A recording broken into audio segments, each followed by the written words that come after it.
on. I want to make a video about this. This is my snowboard rack. It's on casters. Pretty cool.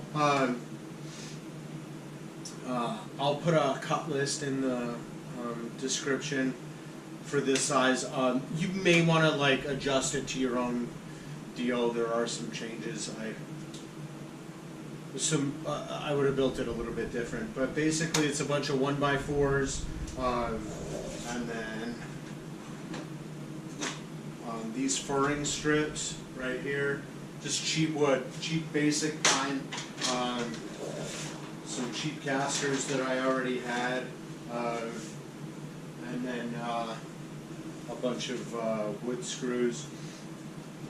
So I wanted to build it around dowel rods just for obvious reasons, like small surface area, stuff slides over them pretty easy. And that's about it. It's pretty simple. Just a couple of things that I like to use with this type of kit. I like to countersink my holes, so I use one of these.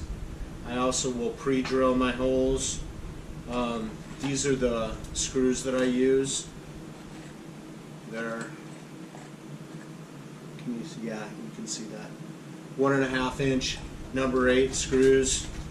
They're these spacks. They kind of grab in like that. They're supposed to not split the wood, but I pre-drill anyway, just to get some of the wood out of the way. Just a little bit smaller diameter than the screw itself. Couple notes on these. So this distance right here is 14.25, but I cut each of these to 15.5, and so there's holes drilled, and I use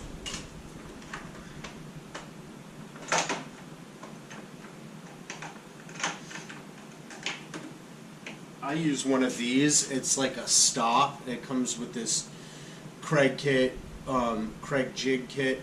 But whatever, you can like you can put it around a drill bit and set a depth. But if you don't have that, the easiest thing to do is just take like Gorilla Tape or something.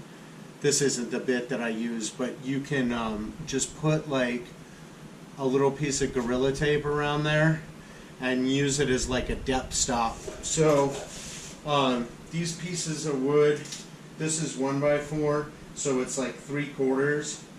So I did like, I don't know, I think it was like a little over 1/4 inch or 3/8 of an inch drilled into each of these, and that way the wood would have a little bit of like give each side.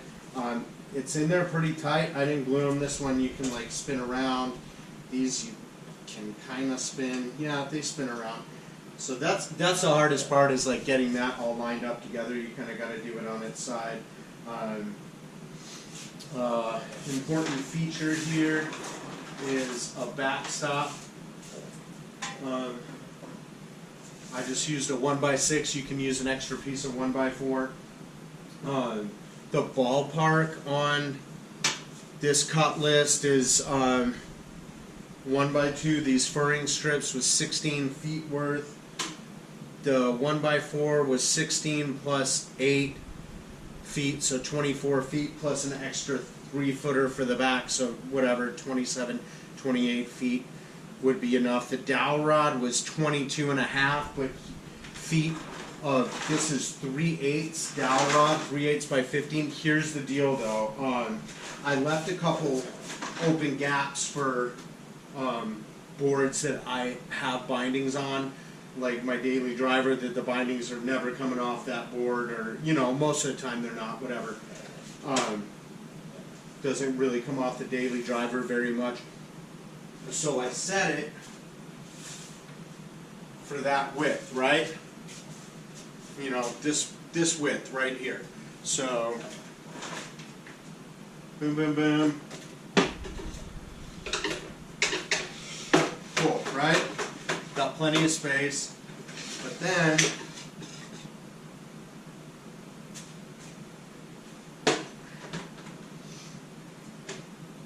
I had the these old like Burton Prophecies mounted on a board for my brother-in-law, and like it barely goes in, like barely. With like these, it depends, by the way, on where this hinges. On newer bindings or on these Rome bindings, they pivot here, so when the heel back goes in, it doesn't stick out as far that way. So anyway, just be cognizant of that. Like, you basically want to set it for your widest like binding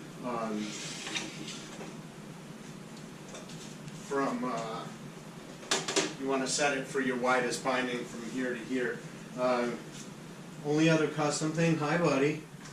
Only other custom thing that I did was down here. You just want some, like, I had these 2x4s already just sitting around that I wasn't using for anything. So just a couple blocks of 2x4s as wide as these, you know, wheels, and you, so that you can mount, you know, the block to this, and then, because if you try and do these wheels to this, the 1.5s are gonna like punch through. So anyway, I just put a little extra block of wood. It's a pretty cool design. I'll load it up so you can all kind of see.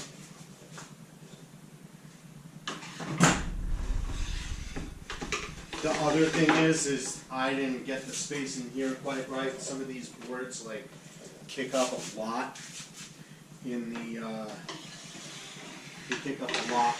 nose. Let's see, you can, I don't know if you can see, but it like pushes that board up. So it's not a perfect design, but it's like I said, this was kind of version 1, so you can just custom fit it to however your style is, whatever your board setup is. You get the idea. I'm not going to load up every single board I got, but you know, and you need to like move it. You know, I got to do some stuff over there. You move it out of the way. Boom. Pretty cool. Pretty stable. An alternative setup is you can do them one deal down, so they kind of like fall back in. Yeah, that, I forgot about that. That's a cool feature. Again, you're going to want to set these up to your own personal preference, but you can do them down one, so they're kind of like, so they're kind of at a slant. Here, I'll set them up.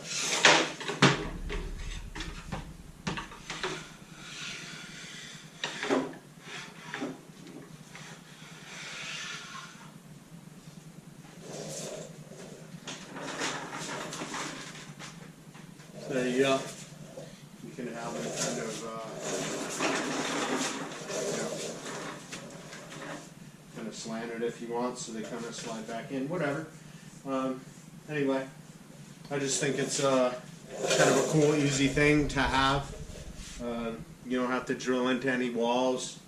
You know, if you move or something, pretty easy to move your boards with you. Take them out, throw that thing in a truck, and load it back up at your destination. So if you guys got any questions, let me know. Like I said, I'll put a cut list in the description if y'all want. Thanks for watching. Have a good one. Later.